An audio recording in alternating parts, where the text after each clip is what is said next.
Assamese blog মাইনা চেনেললৈ আপোনালোকক জনাইছোঁ পোনপ্ৰথমে স্বাগতম। ৰাতিপুৱা 9টা বাজি গ'ল, এতিয়ালৈ বৰ্তমান একোৱেই খোৱা নাই, সেইবাবে চিৰা কেইটামান খাওঁ বুলি উলিয়াই লৈছোঁ।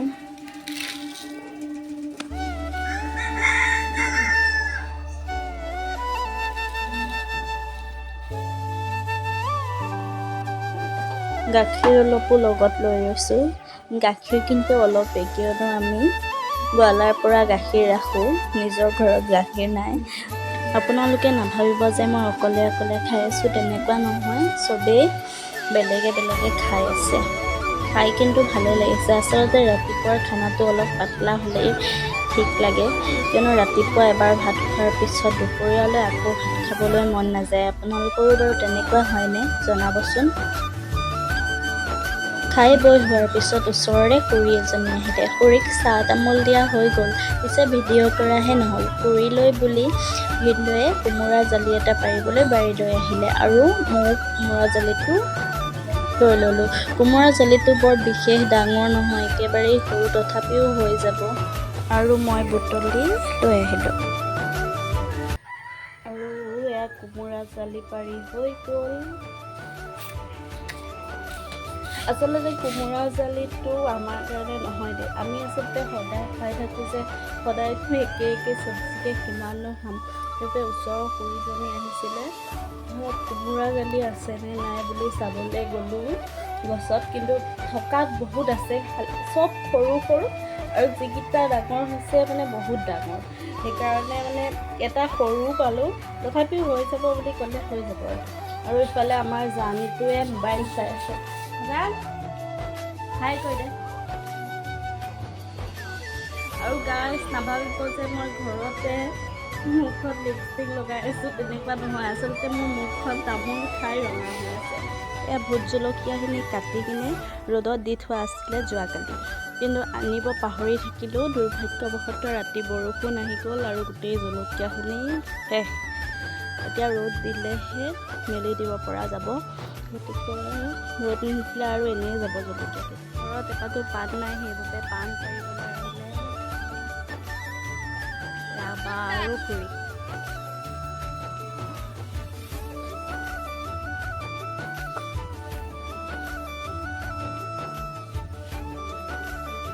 বহুত দিগদাৰ, সিফালে পৰিলে বেলেগে লৈ যায়গৈ।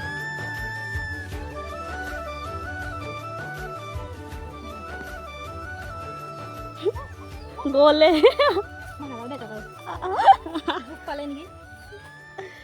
জোকালে ইমান ভয় লাগে দে, মই এৰুৱাই দিম দে। সেইফালে এপাত থাকিলে আপুনি পাছত গ'লে আনিব। নাই দা জোক নাই ভাত কেৰেলা। আপুনি পালে ভাত কেৰেলা? এইখিনি দাঙি চাব লাগিব। সেইটো সৰু দুটা আছে, বেছিয়ে সৰু আছে।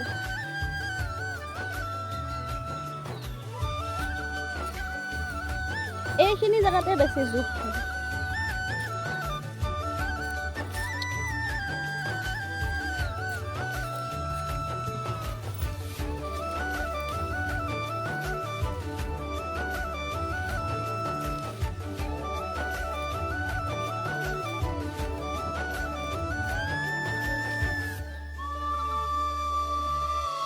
নাই অইন বাৰৰ নিচিনা যে এইবাৰ লগাই নাই ভাত কেৰেলা। দুপৰীয়া প্ৰায় 11:30 বাজি গ'ল।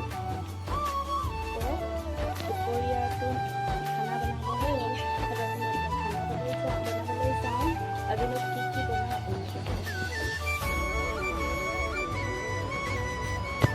এইফালে আমাৰ ৰঙালাও ভাজি আছে।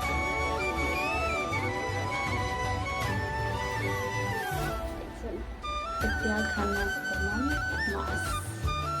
কালি আনি থোৱা আছিলে, ফ্ৰিজত থৈ দিয়া আছিলোঁ, এতিয়া বনাওঁ বুলি ভাবিছোঁ। মই কেৰাহী পাতি দিলোঁ, এইটো ইয়াতে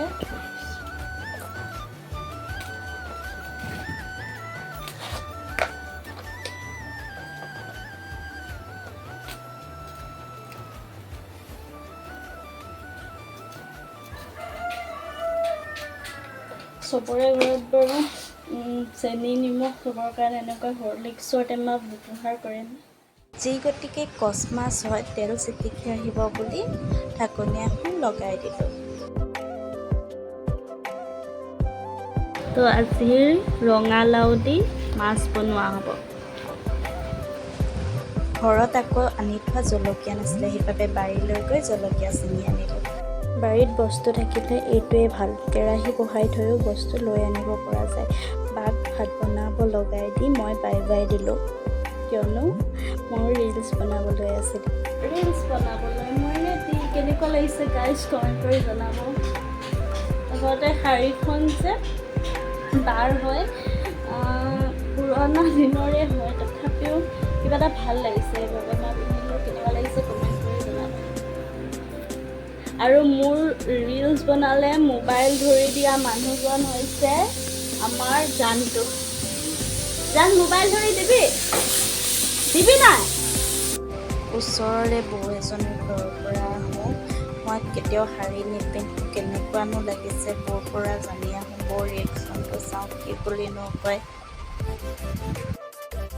অ' বৌ কি কৰিছে? কেনেকুৱা লাগিছে? সঁচাকৈ কওক। বৌহঁতৰ ঘৰৰ পৰা আহি দেখোঁ যে আমাৰ মাছ আঞ্জা ৰেডি। কোনে কোনে ৰঙালাও দি মাছ বনাই খাই ভাল পায় কমেণ্ট কৰি জনাবচোন। আৰু এয়া হৈছে এতিয়া উঠা ফটোকেইখন। কেনেকুৱা লাগিছে কমেণ্ট কৰি জনাবচোন। তেন্তে আজিলৈ বাই বাই।